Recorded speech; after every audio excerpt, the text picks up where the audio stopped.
Hello guys! Today we're going to go through some just various commands in Illustrator, like a little gott och blandat tutorial.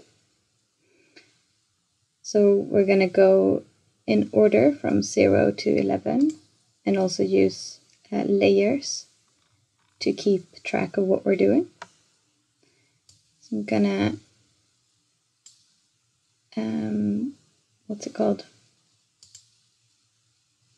sort of hide all the non-active layers.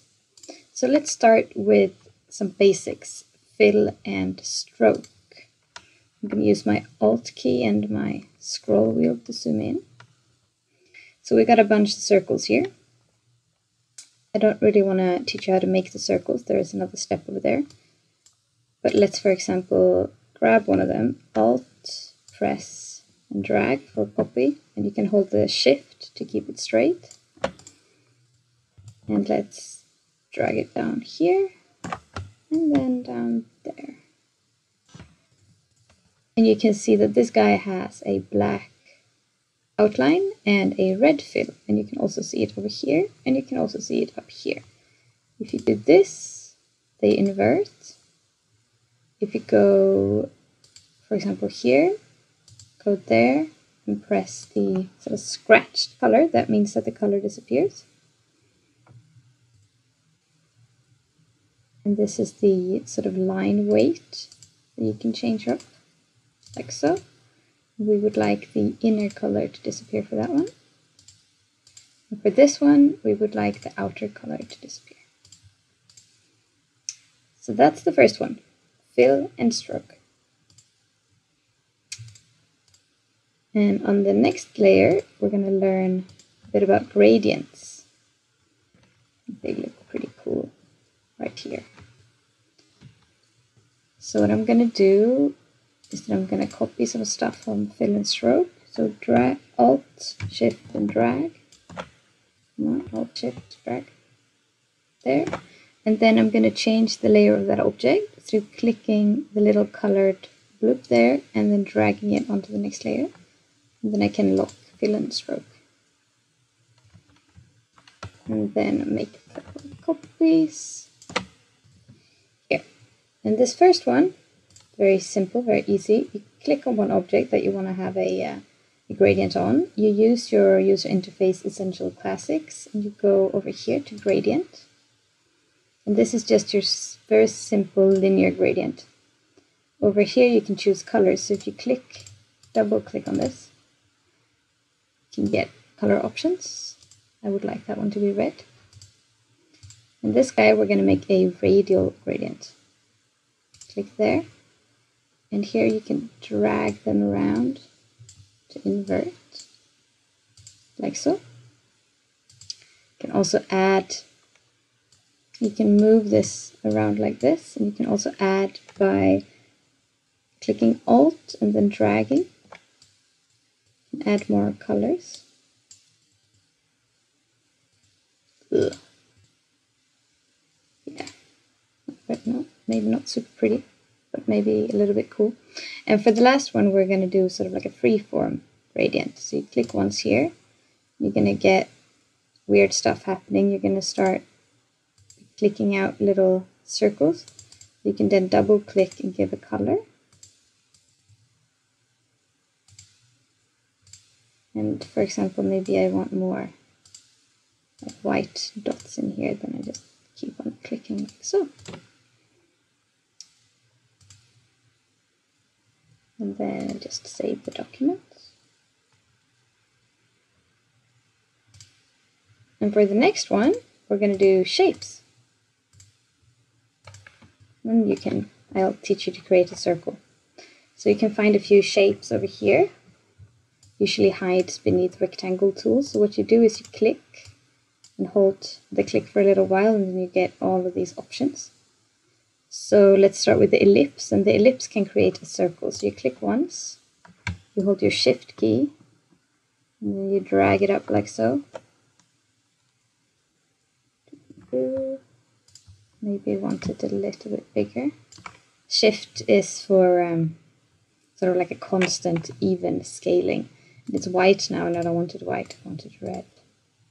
Now we've got a red circle. Let's make a red square. So if you just do this, you can click once and drag around, you can get all kinds of shape, but if you hold down shift, you get a square. And now let's do a little polygon tool. Like that. Look at that beauty. Love it. Alright. And now let's go to our rotate and scale and etc. So what I'm going to do is that I'm going to just copy a bunch, Alt, Shift, drag to the side, and into the rotate, scale, etc. So as you might have already noticed, when you click on something, you get usually by default sort of like a scaling option. You can go into here, but it's not very, what's it called?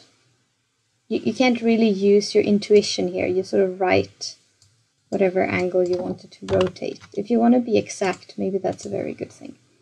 But I just want to like rotate it a little bit. So I go to the free transform tool here in the corner.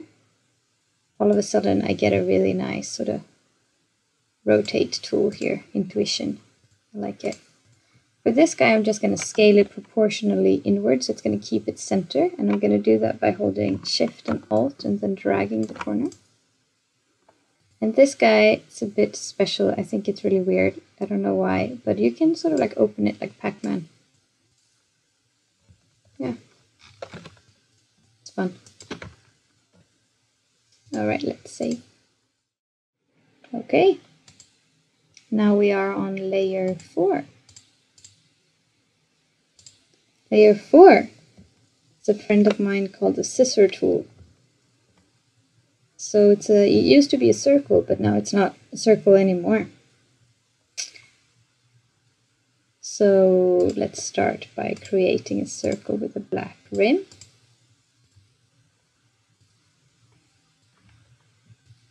Shift, Alt, drag like this. Let's actually like teach you both scissors and how to make another kind of line, one that's made out of dashes. So I'm going to press my Alt Shift, drag. Scissor tool is hidden behind the eraser tool. I don't like the eraser tool because I don't have 100% control. I like the scissor tool. Scissor tool to cut the path. So I can zoom in a bit. So here's, it says path. When I hover over it, it says path in purple. Click once, twice, thrice, 4 times, 5 times. I got a little guy there, delete, delete, no, delete. And for this one, let's create a dashed line. Stroke, dashed line, 12 points wide. You can make another kind of gap, maybe like a 10. You can actually do a weird thing, add like a 3 there. And then you have to add another 10, I think. And then maybe another 12. No, maybe that's enough. Cool. The next layer, we're going to learn the shape builder tool. So I'm going to start by stealing a circle from fill and stroke. Put it there. And then I'm going to press Shift and Alt for copy. Make a little, no, not really. Make a copy and then Shift here. And I want to move it, arrange, bring to front. Now it's in the front. I'm going to Alt, Shift, drag, copy this down 3 times. So this is kind of like a Boolean operation in 2D, and you're going to experience Boolean operations later in the Digital Tools courses. So you can go to several places. I think clicking Shape Builder once. Now, first clicking objects you want to use, then Shape Builder tool. Hello.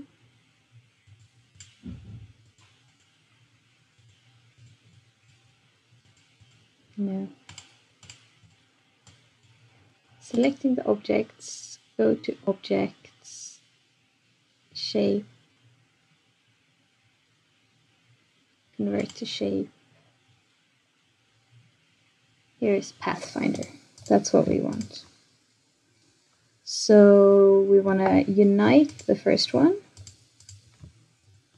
And then for the second ones, we're actually going to minus the front, like that. And for the last one, we're going to create this little guy there in the middle there. So.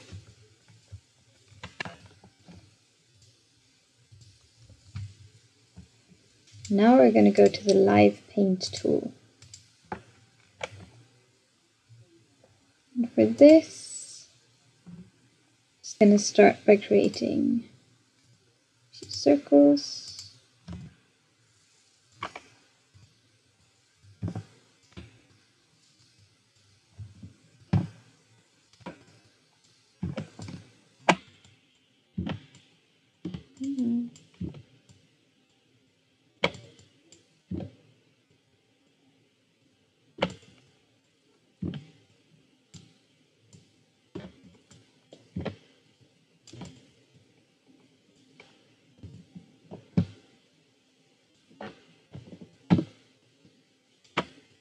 There, and then go to Object and Live Paint Make, and I want to fill it in with Live Paint Bucket. It's hidden behind the Shape Builder tool, and I want to fill these guys in with red. This can be quite nice when you want to sort of make a figure ground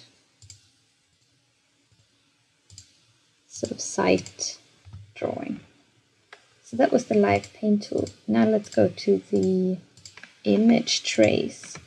You shouldn't use the image trace that much this week. You should draw your own lines, but I still want to show you what it is. It's really good if you want to create skalgubbar, sort of like people for your drawings, as vectors, but you can only find images.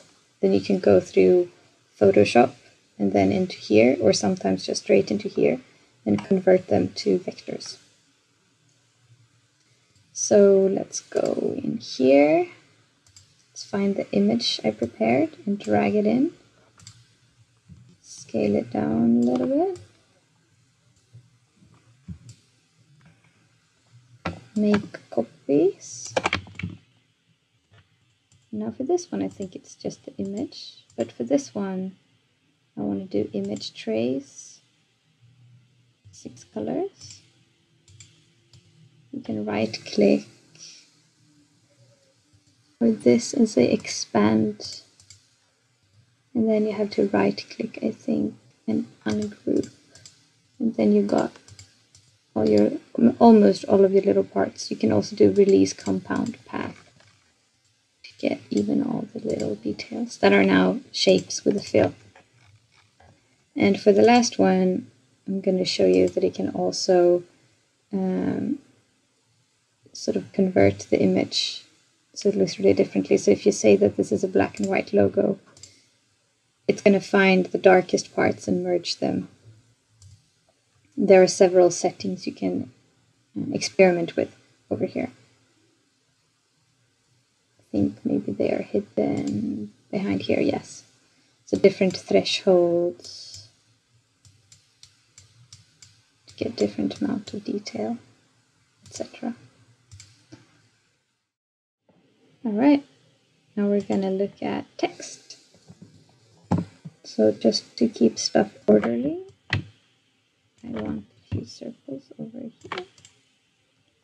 Go to your type tool, looks like this. Make a box. This is your first text. Hello world.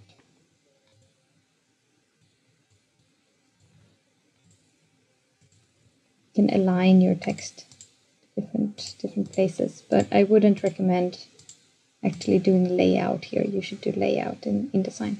You can write a little bit of text. So Alt, Shift, change up your font to something else. Human variable concept. And for this guy, let's make a copy.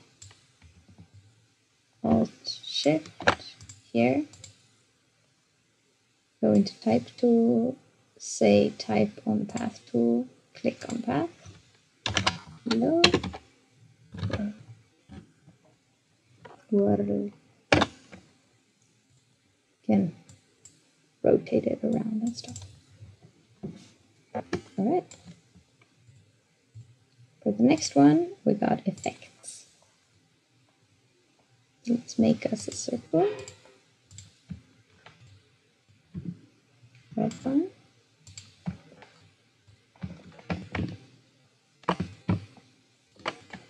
This guy is a blur.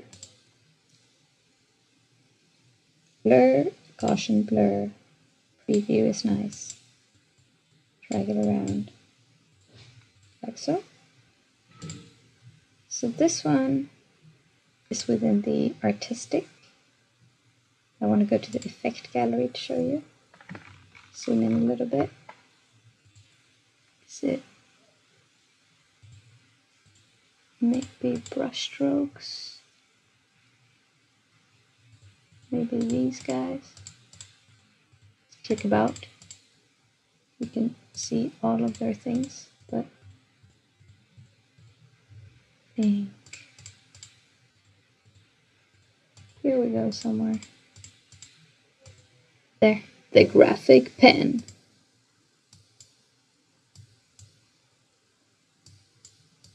Okay.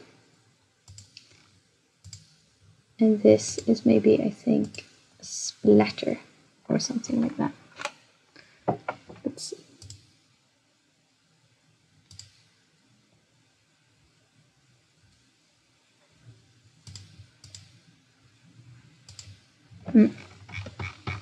Splatter.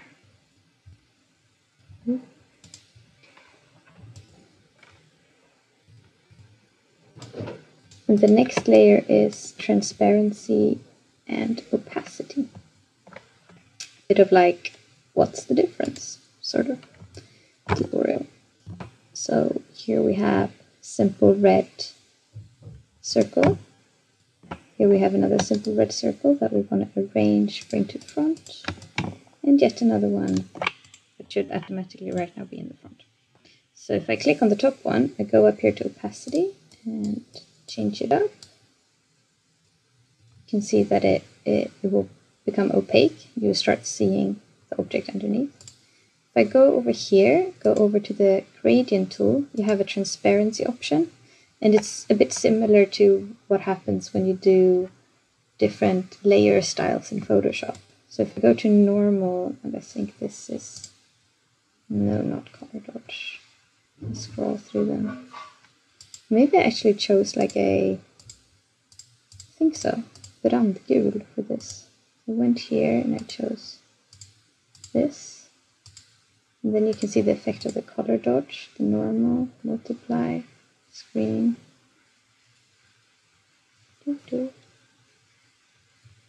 Exclusion. Hue. You get that sort of control. So for the last one is a funky one called the blend tool. And it can blend in between shapes. Maybe we shouldn't exactly do this. We can choose to make more of them. So if I make a little circle here, and then I make a rectangle maybe over here. Select them. go to the blend tool.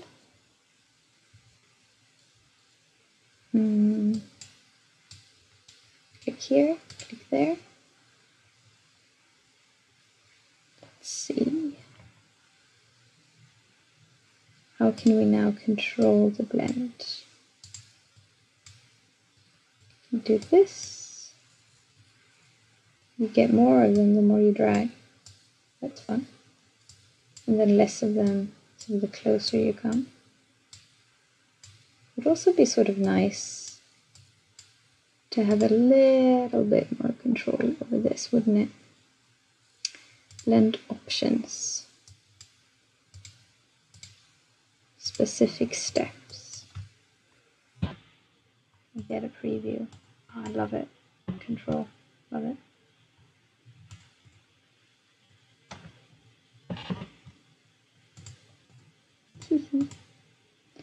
Okay.